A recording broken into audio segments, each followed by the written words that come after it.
जिसके पास सियासी ताकत है उसी की बात सुनी जाती। अगर हिंदुस्तान की पार्लियामेंट में हमारे 40-50 एमपी होते, हम सबको बचा सकते थे।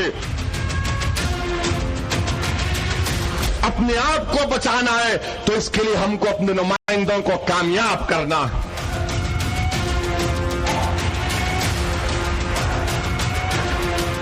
नौजवानों, मुत्तहिद रहो। तुम अगर मुत्तहिद नहीं रहोगे, इंतशार की कैफियत पैदा हो जाएगी। तो हम कैसे इन बातिलों के ताकतों को, कैसे इनको हम मिसमार करेंगे?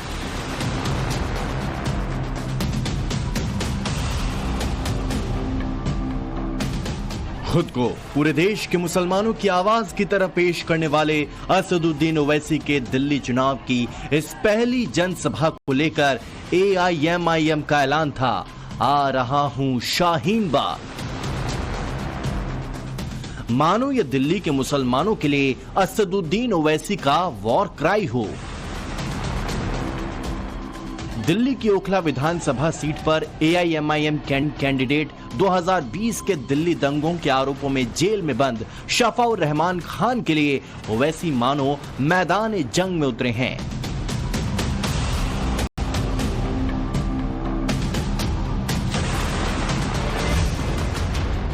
ओवैसी के कैंडिडेट शफाउर रहमान खान ओखला सीट पर अरविंद केजरीवाल की पार्टी के सबसे चर्चित मुसलमान चेहरे अमानतुल्लाह खान से टक्कर ले रहे हैं। आम आदमी पार्टी के अमानतुल्लाह खान के खिलाफ जेल में बंद शफाउर रहमान खान को चुनाव मैदान में उतारना असदुद्दीन ओवैसी का सिर्फ जीत हार का दांव नहीं है।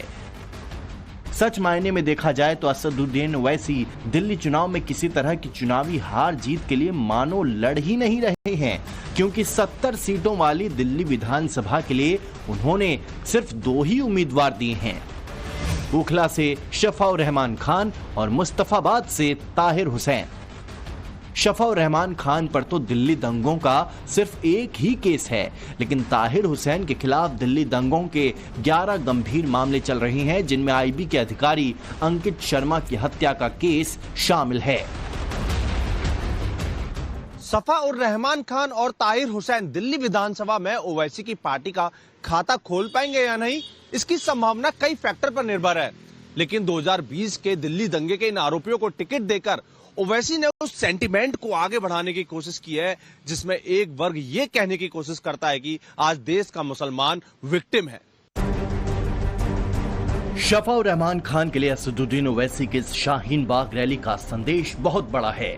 ऐसा इसलिए क्योंकि जब अब की बार अरविंद केजरीवाल से लेकर कांग्रेस तक कोई शाहीन बाग की बात ही नहीं कर रहा है। बीजेपी भी काउंटर में वोटों का करंट शाहीन बाग तक पहुंचाने की बात नहीं कर रही है,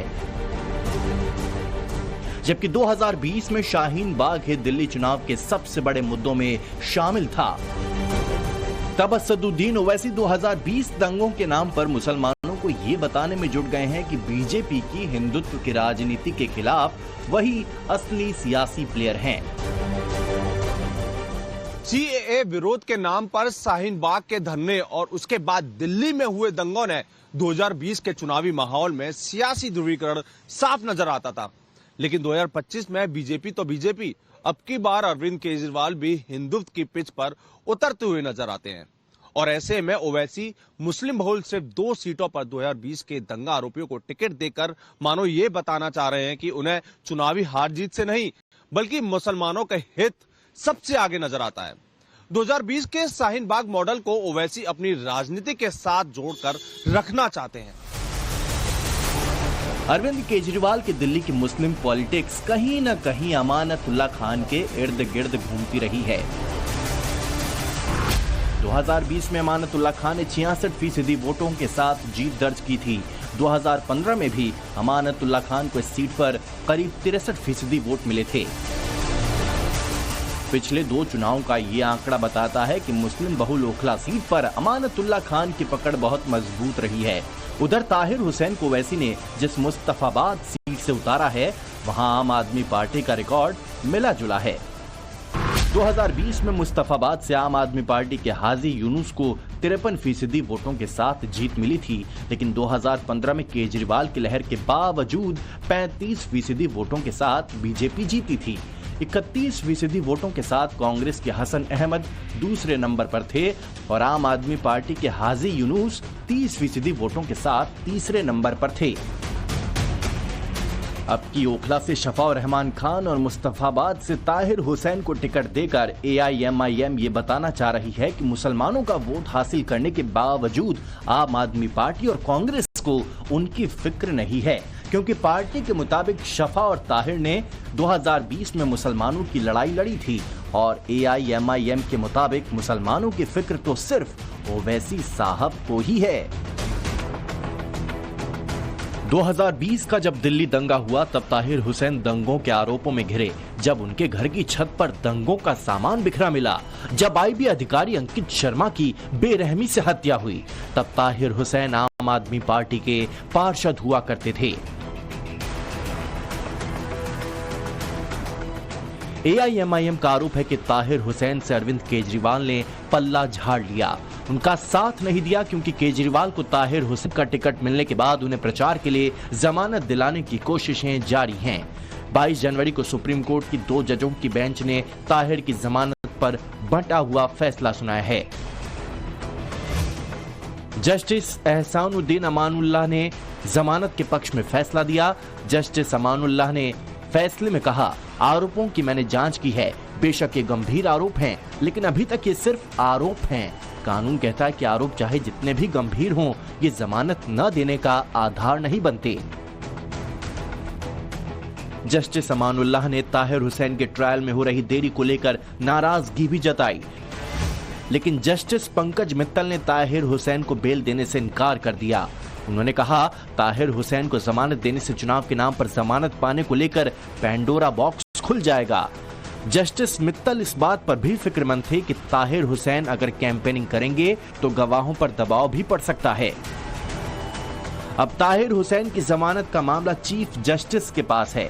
इस बीच ताहिर हुसैन का कैंपेन संभाल रहा उनका बेटा इस चुनाव को मुस्तफाबाद के मुस्तकबिल का चुनाव बता रहा है।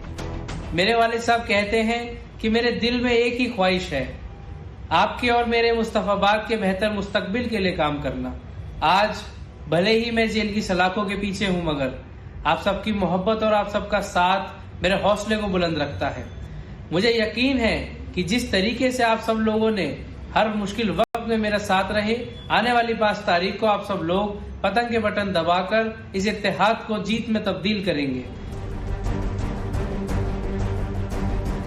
ताहिर हुसैन और शफा रहमान खान के पक्ष में असदुद्दीन ओवैसी पूरा जोर लगा रहे हैं। हालांकि अब तक पूरे देश में मुसलमानों की आवाज बनने की उनकी कोशिश बहुत ज्यादा चुनावी सफलताएं लेकर नहीं आई है। हाल के महाराष्ट्र विधानसभा चुनाव में AIMIM ने 16 सीटों पर अपने उम्मीदवार उतारे, लेकिन पार्टी को सिर्फ मालेगांव सेंट्रल सीट पर ही जीत हासिल हुई। लेकिन इन प्रदर्शनों की परवाह किए बिना ओवैसी तो मुस्लिम सेंटीमेंट की राजनीति में ज्यादा यकीन कर रहे हैं। ये वही ओवैसी है जो संसद की शपथ में जय फिलिस्तीन का नारा लगा सकते हैं। जय भीम, जय मीम, जय तेलंगाना, जय फलस्तीन, तकबीर, अल्लाहु अकबर। ओवैसी ने ही संसद में बाबरी के नाम की गुहार लगाई थी, जबकि सुप्रीम कोर्ट के फैसले से अयोध्या में भव्य राम मंदिर देश दुनिया में छाया हुआ है। मेरी फिक्र में मेरा ईमान मुझे कहता है कि जिस जगह पर मस्जिद थी, है और रहेगी, बाबरी मस्जिद है और रहेगी, बाबरी मस्जिद जिंदाबाद जिंदाबाद। असदुद्दीन ओवैसी की विधायी ताकत सिर्फ एक संसदीय सीट तक सिमटी है। कुछ राज्यों के चुनाव में उन्हें बीजेपी का बी टीम बताकर मुसलमानों का वोट कटवा नेता घोषित करने की कोशिश विपक्ष के कुछ दलों ने की है। हालांकि दिल्ली में सिर्फ 2 सीटों पर उनके उम्मीदवार उतरने से अब की ये आरोप भी नहीं लग सकता, लेकिन इन 2 सीटों पर ही असदुद्दीन ओवैसी की चॉइस ने मुसलमानों के नाम पर आर पार का सियासी चैप्टर पढ़ने का उनका संदेश साफ नजर आ रहा है। उन माओं से, उन बहनों से, उन बुजुर्गों से अपील है कि भारत की मस्जिदों को आबाद रखिए। हर बाप की जिम्मेदारी है कि जब बच्चा बड़ा हो जाए तो अपने साथ औलाद को सिर्फ जुम्मे के दिन या ईद की नमाज में या रमजान में नहीं, बल्कि रोज मस्जिद को लेकर जाओ। आप मस्जिद को आबाद तो वही लोग करेंगे जो अल्लाह पर ईमान रखते, अल्लाह से डरते और आखिरत पर यकीन करते हैं और अल्लाह के सिवा किसी से नहीं डरते। तो अपनी मस्जिदों को आबाद रखो। Bureau report, times now Bharat.